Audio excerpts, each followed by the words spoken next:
Hello everyone and welcome back to the Java programming course. This is lecture number 10. The topic is exception handling. So exception handling, what is it? Exception handling is the mechanism to handle errors such as class not found exception, I exception, etc. That way and that can stop our flow. So we can encounter various exceptions in our code while running it, and exception handling can be used to handle all these cases. So these are some examples, like class not found exception is one type of an exception.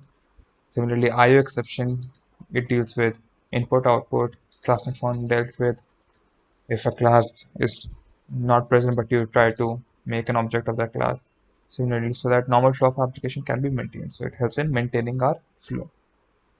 So there are multiple types of exceptions. So first of all are the checked exception. So the main thing in checked exceptions are that these are checked at the compile time. So while compiling co- our code, then it will check for these exceptions and thus notify us if there are any. So these classes will directly inherit throwable class except runtime error and error are known as checked exceptions. So these are some of the checked exceptions. Then after checked comes the unchecked exceptions. So what are these? These unchecked exceptions are not checked at compile time. So while initial compiling, these errors, these exceptions are not shown, but when running when running our code after compiling it, then these type of exceptions show. So these include arithmetic exceptions, null point exceptions, etc. So these the classes which inherit runtime exceptions are known as unchecked exceptions. So then when we have something called as errors. So errors are much more serious than exceptions, and these are irrecoverable. So something like out of memory or a virtual machine error. So all these things which are kind of a big problem are known as errors rather than exceptions. So let's do something. Let's try some errors. So one of an error we can have. Oops. So this is our main class, and let's say if we try to print out 5 divided by 0. So of course this is division by 0, and this is indefinite in real life also, and even Java is unable to understand it. So if we try to run it, here we can see an exception, which is an arithmetic exception is shown here. So it informs us that there is some kind of an arithmetic exception, and our IntelliJ tells us that it is due to division by 0. So these are exceptions, and we will now learn how to manage these type of exceptions and how to try to find these exceptions in our code, and if we are able to, and if we encounter any, then how to manage those. So to manage all this exception handling, we have some keywords. So first of all is the try keyword. So try keyword is used to specify a block where we should place an exception code. The try block must be followed by either catch or finally, and we can't use this block alone. So what is try? So let's say we have some code here. Okay. So blah blah blah blah blah blah blah blah blah blah blah blah. So this is some code that we want to. I don't know why at different lines, but okay. So this is the code, and we want to check for some exceptions within this. Okay. We have to check for exception within this. So to what do? We type the keyword which is try, and within the curly brackets we type wherever we have to check. So what Java will do is it will check within this block for any exceptions. So this is try block. Then after try comes the catch block, and it is used to handle the exception, and it must be preceded by the try block. So catch comes after the try block. So you cannot use catch block on itself. and it can be followed by a finally block. So it can or may not. So after try comes catch. So if we do catch, if we make a block here, and so let's say we encountered an error exception here, then we will try to catch for that exception, and it will do perform whatever task is within this block. So if we just do this itself, let's say, let's come up for a final example later. I will give an example. So then is the finally block, and it is used to execute the important code of the program, and it is executed whether we find an exception or not. So it comes after catch.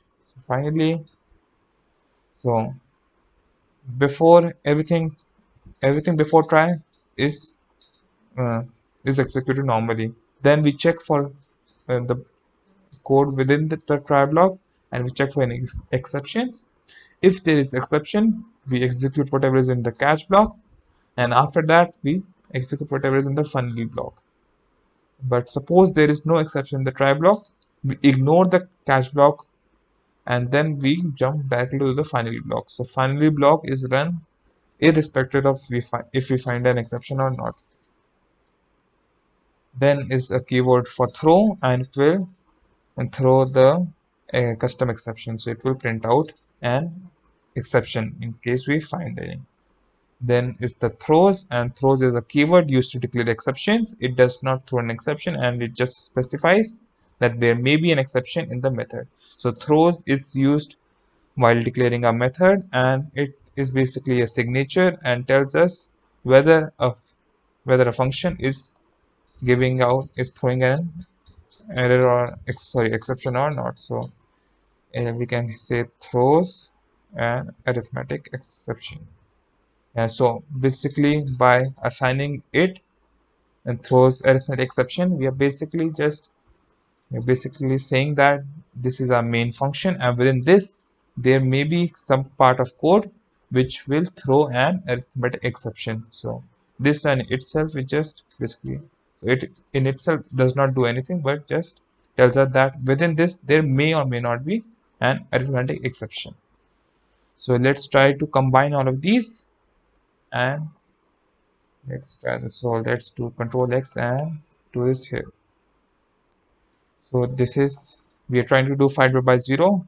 We just tried it and it gave us an arithmetic exception. So we will try to catch an arithmetic exception. So arithmetic exception, I will name it E. So to catch it, we do this, and then this E can be used to do multiple things. So we can bring a start trace, let's say, and then let's say finally S out. No printed, no matter what. And let's do something before this also. Print S out. So okay. So if we try to run this,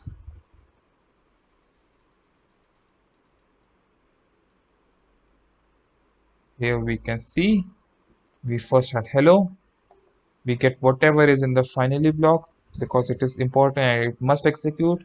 So printed no matter what, and then we have the exception, and we did e.print stack trace. So print stack trace, what it does is it will tell us what exception we found and at what part. So it shows that an exception was found in the main class within the main function and at line number 10. So here line number 10, this was where we encountered an exception which is true, which is hide by 0. So let's say if we try to do s out after the finally block, if we say s out back, and if we try to run it now,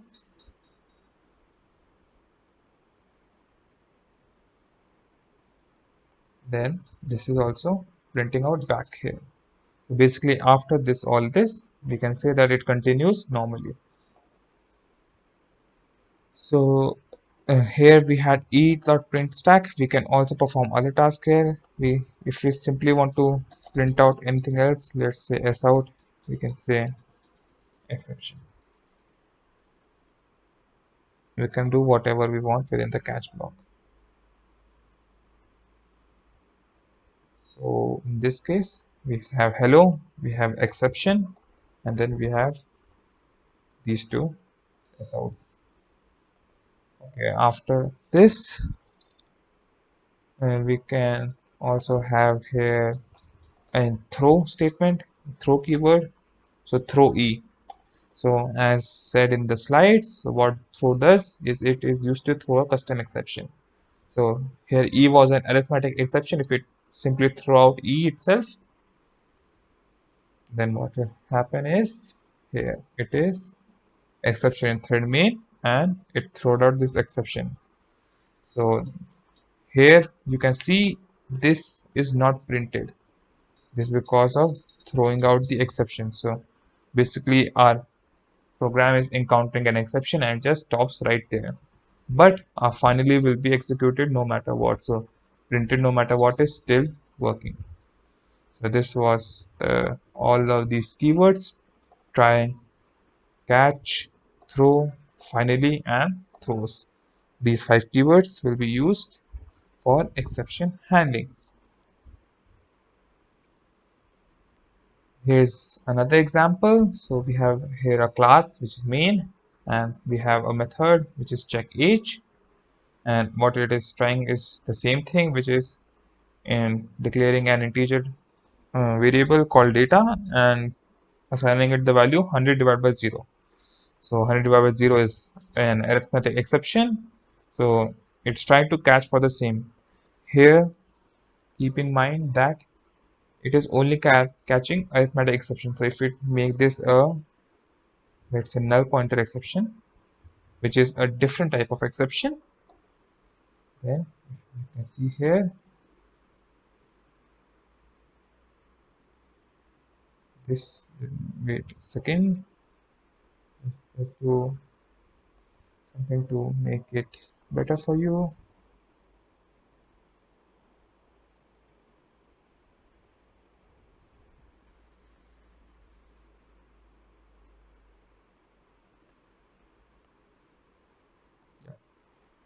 So here, if you try to print it, now you can understand the difference.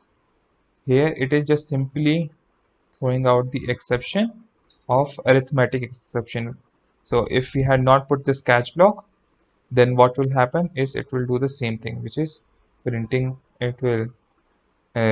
it will show us that there was an arithmetic exception, and it will stop our code, stop our program right there. And you can see that since this is not a null pointer exception, it did not enter this catch block. To enter this catch block, this has the error encounter in the try block should be the same as whatever we put within this bracket. So this should be arithmetic. That is one thing to keep in mind. So here arithmetic e, and they are simply printing out whatever was in e, and then the rest of the code. So some common Java exceptions. Here is an arithmetic exception we have been looking for. Division by 0 is an arithmetic exception. Then we have a null pointer exception. So it is when we try to use a null value. So let's say here we try to do this. Let's just remove this and let it go. So string a is equal to null. And then if we try to perform an action, a dot, let's say a dot length, and if we try to s out this,